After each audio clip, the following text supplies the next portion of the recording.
But thank you so much, Helen, for organising this. It's been such a fantastic day and lovely to hear from families and professionals. So I'm a paediatric neuropsychologist. So that's a type of neuropsychologist that helps people understand and overcome the effects of brain injury for children, and particularly how this relates to children's cognitive abilities. So that's what I'm going to talk a little bit more about, is the importance of neuropsychological assessment to support children with cognitive difficulties across development. And I've heard that this is a very important thing for children today from the survivors that we've spoken to. I'm going to talk particularly about the cognitive difficulties that children may have after a hypothalamic injury and the opportunities for cognitive rehabilitation to help children to achieve their potential after they have a brain injury. So just to start, so when families come to us with concerns about their child's thinking skills, this is their child's cognition, we first think about where the child is in their development and also characteristics of the brain injury. So for example, when the child sustained that brain injury and where it's located. We then use specialist tests of cognition to have a look at the strengths and weaknesses in a child's thinking skills. So some children may have problems with paying attention, but may be very good at remembering information. And it's important to say what those strengths and weaknesses are. And then we relate this to what families and professionals tell us about the difficulties the child is having in their everyday behavior and everyday skills. So for example, it may be that the child just cannot sit down and focus and complete activities, or they're just very forgetful, they can't remember anything that you're asking them to do. And then we use this to give detailed guidance and support for how to manage these difficulties in whatever situation the child finds themselves. So whether that's at home with their families, it's in school, or if it's with their friends. And different tumours and treatments result in a different type of brain injury and a different neuropsychological challenges. So as everyone's talked about already today, that we know that these deep midbrain tumours do result in these kind of complex multi-system difficulties. And I'm just going to touch on some of the cognitive systems affected, which have been mentioned already a bit. So tumours located near the hypothalamus often impact structures and networks that are important for learning, memory, and executive function. So what I mean by learning and memory is our ability to take in information, store this, and then later recall it. And what I mean by executive function is the set of cognitive skills that we use to control and monitor our behavior towards a goal. So that might be controlling and focusing our attention so that we can get a task done. Our working memory, which is our ability to hold information in mind in the short term and work with that. So that's, for example, holding numbers in mind whilst we add them up. This point as well that's been mentioned a few times already about inhibiting our responses in favour of a more appropriate one. So that's stopping ourselves from saying that thing that we might want to say, but we think possibly might get us into trouble. And then being able to think flexibly as well, so being able to switch from one activity and task to another. And there's also this point that Manuela made as well about processing speed that comes into this as well.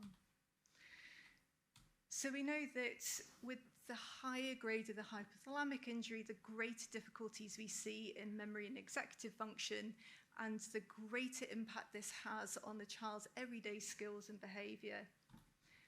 So, and this has already been kind of covered in a number of ways by other people's talks, but what we're talking about here is progress with types of learning can be really impacted.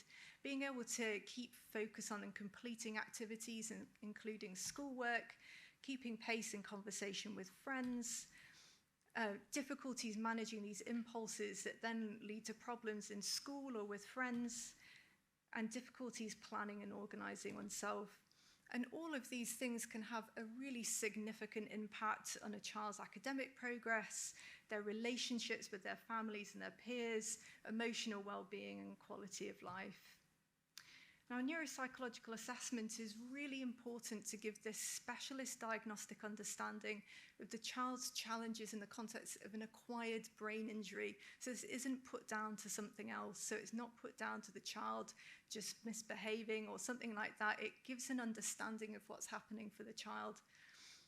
And actually, one of the parents said to me today that one of the most important things they had was the assessment report to show people, to help them understand why their child behaved in the way that they did and had the challenges that they did. And it's important to repeat assessments as well to understand the effects of brain injury as the brain develops and new skills emerge. So that's particularly important if a child has had a brain injury that makes them vulnerable to the executive function difficulties, because we know that these really have rapidly mature through adolescence. So even if a child has had the brain injury or been treated for a tumour at a much younger age, we may not see the problems in these skills until much later on. It's important for getting the right support for the effects of the brain injury at these key developmental transitions, so in early childhood, middle childhood, and adolescence, and for developing the most appropriate rehabilitation support. So this is coming on to a bit of a tricky conversation now, because cognitive rehabilitation, and we've heard so much today about how children have these difficulties with cognition that really has such a profound impact on their everyday lives. Cognitive rehabilitation aims to improve cognitive function or compensate for cognitive difficulties. But this is largely unavailable in the UK. There's very limited research on cognitive rehabilitation. And some of the challenges for the research have been that there's been this focus on this kind of repetitive, computerized, drill-based rehabilitation, or what we call brain training. And an example of this is here. So you might see a kind of series of lights come on, and you have to look at that series and then repeat the series back again. And you have to do this repeatedly over many, many sessions. And what we know is, the idea behind something like that is that if you see the kind of increasingly longer sequences, then that's going to somehow expand your working memory. But what we know is that you only really get better at that specific task. So you get very good at recognizing light sequences and really not much else. So also, if you do have any sustained improvement, if you do get any improvement, it's only sustained over a short period of time, and it tends to stop once you stop doing the training exercises.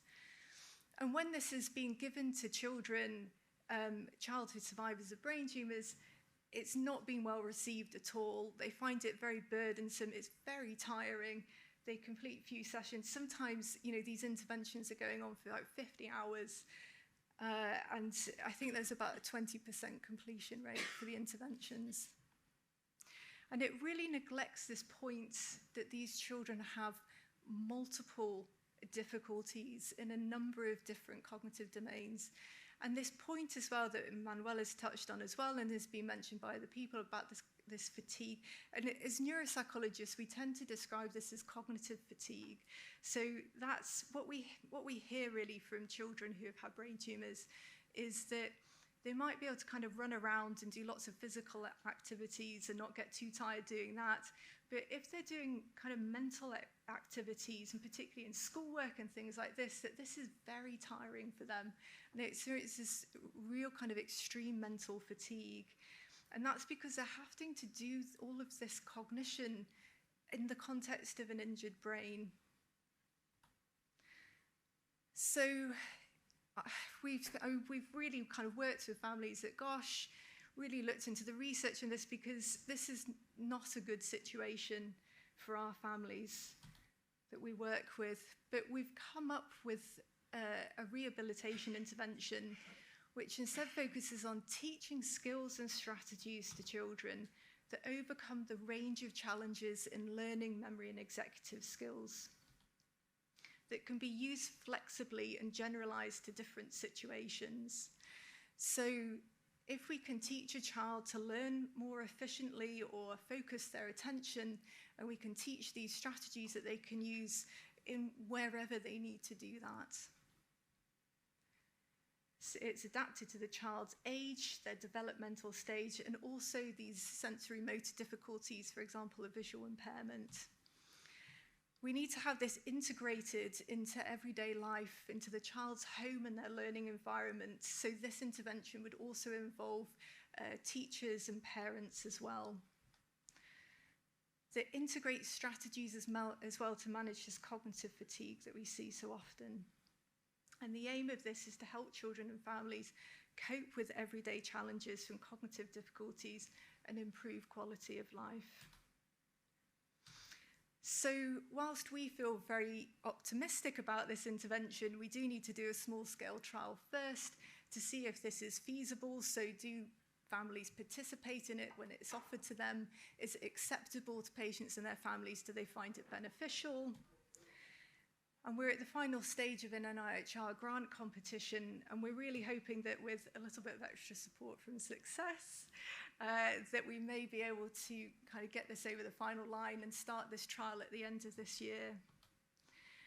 And if we are successful with this, then we would want to make any of the resources we develop freely available to the Success charity, because I understand as a neuropsychologist how difficult it is for families to get help and support for the cognitive difficulties that their children are often left with.